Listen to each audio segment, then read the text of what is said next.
स्वीकारल्यानंतर तुकाराम मुंढे यांनी कारवाईचा धडाका सुरू केलाय। नियमांचं उल्लंघन करणाऱ्या अनेकांवर कारवाई करत गुन्हे देखील दाखल करण्यात आलेले आहेत। त्यांच्या या तत्परतेचा अनुभव आज नांदेडकरांना सुद्धा पाहायला मिळालेला आहे। डॉक्टर लेन भागातील एका मेडिकल चालकाने ग्राहकाला चक्क डायबिटीसच्या नियमबाह्य झालेल्या गोळ्यांची विक्री केली आहे। नियमबाह्य गोळ्या असल्याचं निदर्शनास आल्यानंतर ग्राहकाने थेट आयुक्त तुकाराम मुंढे यांना मेल केला आणि त्यानंतर तुकाराम मुंढे यांनी तत्परता दाखवत नांदेडच्या अन्न आणि औषध प्रशासनाच्या अधिकाऱ्यांना कारवाईचे आदेश दिले आणि अधिकाऱ्यांनी मेडिकल चालकाला नियमबाह्य झालेल्या गोळ्या विक्री करताना पकडलं। या संपूर्ण कारवाईनं आता मेडिकल चालकांचे धाबे चांगलेच दणाणलेले आहेत। नायगाव तालुक्यातील हनुमंत वनाळेकर यांनी आपल्या 90 वर्षीय वडिलांसाठी डायबिटीसच्या गोळ्या घेण्यासाठी शनिवारी डॉक्टर लेन येथे पोहोचलेले होते। तोष्णीवाल मेडिकलवरून त्यांनी डायबिटीसच्या गोळ्यांची 3 स्प्रिट खरेदी केली। घरी गेल्यानंतर हनुमंत वनाळेकर यांच्या मुलीला गोळ्यांची मुदत डिसेंबर 2025 मध्ये संपल्याचं निदर्शनास आलं। ही बाब समजल्यानंतर मुलानं थेटपणे तुकाराम मुंढे यांना ईमेल केला आणि तोष्णीवाल मेडिकल कडून डायबिटीसच्या मुदतबाह्य गोळ्यांची विक्री केली जात असल्याची तक्रार तुकाराम मुंढे यांच्याकडे केली। तक्रार प्राप्त होताच तुकाराम मुंढे यांनी कारवाईचे आदेश दिले। त्यानंतर संबंधित तक्रारदारानं पुन्हा मेडिकलमध्ये जाऊन डायबिटीसच्या गोळ्या खरेदी केल्या। मुदतबाह्य गोळ्या विक्री करत असताना अन्न व औषध प्रशासनाचे आयुक्त अशोक राठोड यांनी मेडिकल चालकाला पकडलं। अन्न आणि औषध प्रशासनाकडून 2 तास चौकशी करून गोळ्या जप्त करण्यात आल्या। शिवाय मेडिकल बंद ठेवण्याचे आदेशही देण्यात आले। तोष्णीवाल मेडिकल हे शहरातील होलसेल मेडिकल म्हणून ओळखलं जातं। सर्व प्रकारच्या गोळ्या विक्री केल्या जातात। मुदतबाह्य गोळ्या आढळून आल्यानं तसेच अन्न आणि औषध प्रशासनाच्या कारवाईमुळे नांदेड शहरात आता एकच मारुती पाटील वनाळेकर, राहणार परडवाडी, तालुका नायगाव, जिल्हा नांदेड। माझे वडील 85 ते 90 वर्षाच्या दरम्यानचे आहेत आणि त्यांच्यासाठी मी शुगरच्या गोळ्या घेण्यासाठी इथं आलो होतो। शनिवारी आलो आणि दुपारी 1:15 ते 1:30च्या दरम्यान ते एक्सपायर झालेल्या त्यांनी टॅबलेट दिल्या डिसेंबर 2025च्या आणि मी त्याप्रमाणे घरी गेलो। घरी गेल्यानंतर माझ्या मुलगी MBBS झालेली आहे।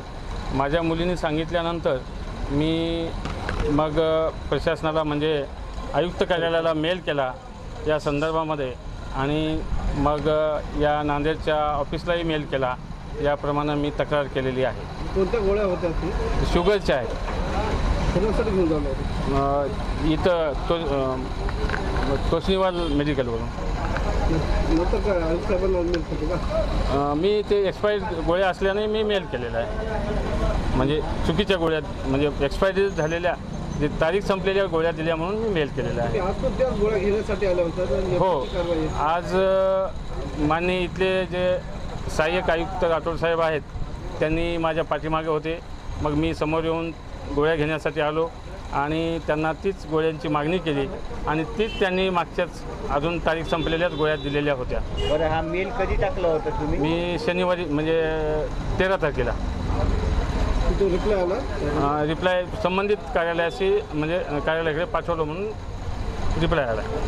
एक्सपायरी तारीख गेलेली गोळ्या काय होतं? आता ते जे डॉक्टरांना आपण विचारणा केली असता त्यांनी सांगितलं की त्याच्यात काही उद्भवू शकते, म्हणजे एखाद्या वेळेस जीवालाही हानी होऊ शकते किंवा ते एक एक्सपायरी म्हणजे तारीख संपलेल्या गोळ्या म्हटल्यानंतर विषय संपला नसेल।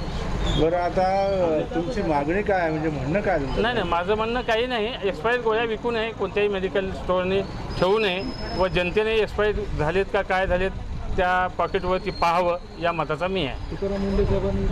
तुकाराम मुंढे साहेबांच्यामुळेच मलाही धाडस झालं, कारण त्यांना मी 2007 पासून ओळखतोय। ते देगलूरला उपविभागीय जिल्हाधिकारी असिस्टंट कलेक्टर म्हणून होते। त्यावेळेस वाळूच्या संदर्भामध्ये आमची वाळू माफियांना मी त्यांना साहेबांच्याकडे हे करून दिलेलं होतं आणि त्यामुळे मला म्हणजे मुंढे साहेबांच्या बाबतीमध्ये चांगलं काम आहे त्यांचं। असंच ते आपण तुकाराम महाराज बघितला नाही, परंतु प्रत्यक्षात तुकाराम महाराज प्रत्यक्ष आम्ही पांडुरंग बघितला या तुकाराम मुंढे साहेबांच्या माध्यमातून, एवढं मात्र नक्की। मेडिकलवर आरोप होत आहे, काय सत्यता आहे?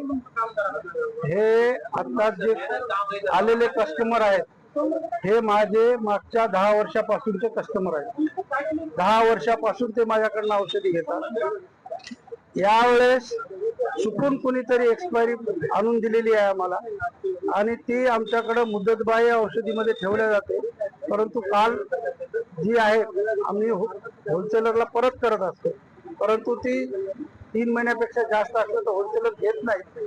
त्याच्यामुळे ते चुकून राहिली होती आणि नजर चुकीने ते सारखेच 2 डबे आजूबाजूला असल्यामुळे ते चुकून देण्यात आलेली आहे. तर त्याच्याबद्दल आम्ही त्यांची माफी मागतो आणि अशी परत कधीच आमच्याकडनं चूक होणार नाही, कारण की मला 40 वर्ष झालेली आहे दुकानामध्ये.